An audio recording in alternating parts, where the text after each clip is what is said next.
Today we'll break down 5 pet pillars. Yeah.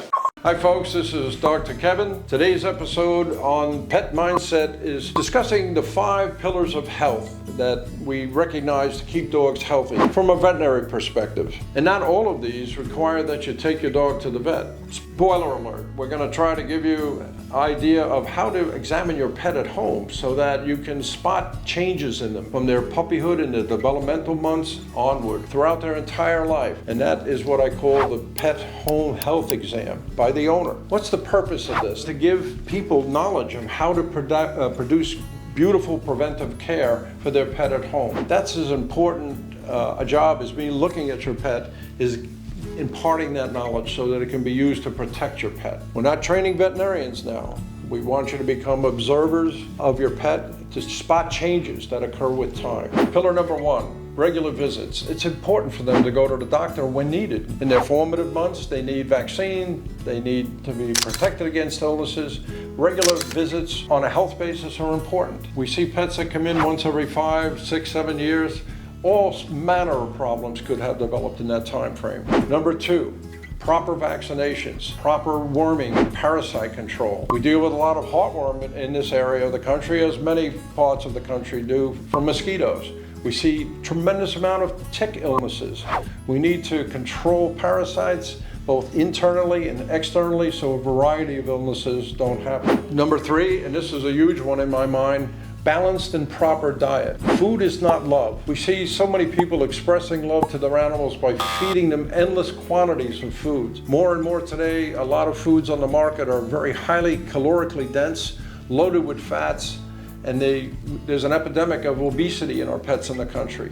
They need proper diet, and most importantly, equal to that, proper exercise.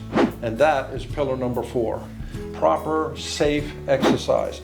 Never take an overweight animal and suddenly start to do a forced march, throwing a frisbee in the yard, running it down the street or down the beach. It's not going to work, folks. If your pet is overweight, you need to gradually increase their output with walking. Walking is the best exercise for them. They can have muscle tone impairment when their fat to muscle ratio is altered. They can also have improved muscle tone when they get consistent walking exercise to build muscle and expense body fat. What do you think about that, Daisy?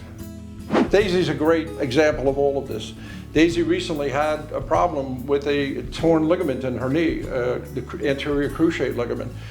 Her owner is very knowledgeable, Christy Joe, about rehabilitation, proper way of re-exercising, getting Daisy to accommodate the false ligament she now has in her knee and to use that leg fully again, and she's well on the road to recovery because of proper sequencing of rehabilitation. Huge in my mind for people to have this kind of knowledge. Right, Days?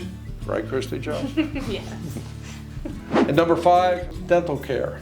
It's so paramountly important to keep their mouths clean and healthy. Bacteria that accumulate with dental plaque, forming hard mineralized dental tartar, can not only compromise a tooth, but it can cause pain, it can cause infection throughout the body.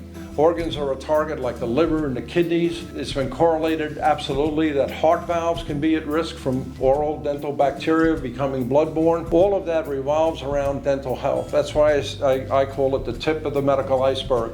If the mouth is healthy, you've got a good chance at recognizing what else in their body needs to be maintained, but the mouth is super important to maintain general health. Hi folks, thank you for sharing this time with us today. If you like what you've heard, you like the content, please visit our website, like, share, and subscribe. And please leave comments. Help us build this content. Help us build this community. Thanks, folks.